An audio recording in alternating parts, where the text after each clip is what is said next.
Alors, pour tirer leur épingle du jeu, certains producteurs ont décidé de miser sur un produit de niche, l'ananas biologique. Retour à Bonoua. Ces jours de récolte sur ce champ d'ananas à première vue comme les autres. Francis, bonjour. Bonjour. Bonjour. Comment ça va? Ça va bien? Ouais, ça va. Et la récolte? Mais les ananas cultivés ici ont une particularité. Nous n'utilisons pas de produits chimiques ici et toutes nos plantations sont suivies par des encadreurs de la coopérative. C'est du bio. Ousseni Ouedraogo, président de la coopérative qui supervise cette plantation, a décidé il y a 5 ans d'abandonner l'ananas conventionnel pour se lancer dans l'agriculture biologique. Le conventionnel aujourd'hui, il est peu demandé. Le marché aujourd'hui, c'est un marché bio. C'est un marché que les gens, parce que c'est la santé. Donc nous, on a voulu être un peu en avance sur ce qui va arriver. Mais cultiver du bio relève parfois du défi. À défaut d'utiliser des insecticides pour traiter les plantations, ces rendements sont bien moins importants que sur une plantation non biologique. 35 tonnes à l'hectare. Mais pas de quoi décourager ces planteurs. Malgré la perte, on se retrouve. Parce que le prix du bio est plus cher, est payé plus cher que le conventionnel. Donc c'est ce qui nous a encore encouragés à rester dedans. Si Ousseni Ouedraogo est aujourd'hui confiant, tout cela ne s'est pas fait en un jour. Ces plantations biologiques sont le fruit d'un long travail commencé il y a 6 ans.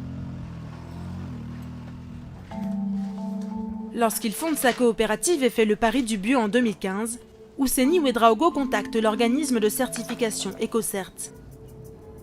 Avec 5 autres producteurs, il est placé en observation pendant 3 ans, durant lesquels des experts viennent analyser leurs parcelles. En 2018, la coopérative obtient le fameux sésame. Le certificat que nous avons là nous permet de vendre partout, c'est sur tout le territoire européen. Et aujourd'hui, là-bas, ils connaissent cette importance-là et nous payent en tout cas l'ananas bio plus cher que le conventionnel. Nous faisons 4 à 5 expéditions par mois et aujourd'hui, nous avons une expédition qui doit partir même ce soir. Avant l'export, direction l'usine de conditionnement, située non loin des plantations. Vous dites ça vaut le poids? Oui, ça vaut le poids. D'accord. En tout cas, vraiment, je compte sur vous. Donc, il faudrait qu'on soit toujours meilleur.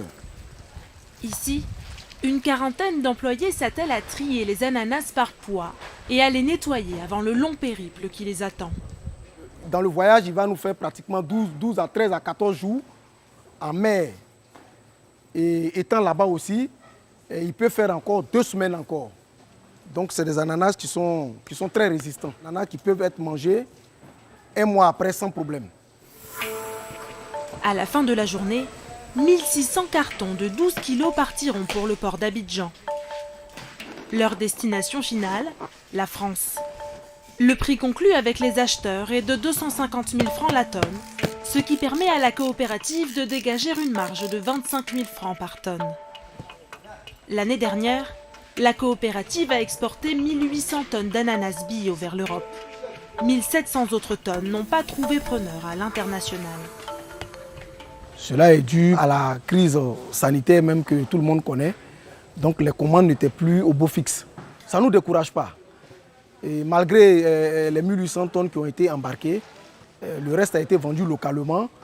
Bien vrai que c'est quelque chose que nous on ne voulait pas, mais ça ne nous décourage pas en tout cas. Si ces planteurs rechignent à écouler leur production en Côte d'Ivoire, c'est parce que leurs ananas bio sont achetés ici au même prix que les ananas conventionnels. Mais une meilleure reconnaissance de leur label pourrait changer la donne. On espère en tout cas vendre aussi le bio en Côte d'Ivoire. Il nous faut encore des campagnes d'explication. On a des supermarchés qui ont commencé à nous contacter, qui veulent aussi les essayer dans leurs rayons. Donc je pense qu'à l'avenir, ça va prendre. En attendant, le marché des exportations d'ananas bio continue de séduire des agriculteurs dans la région. De 5 agriculteurs certifiés en 2018, la coopérative est passée à 32 aujourd'hui et d'autres devraient suivre. Avec l'ananas bio, les producteurs ont espoir de se refaire une place sur le marché européen et redonner à l'ananas de Côte d'Ivoire ses lettres de noblesse.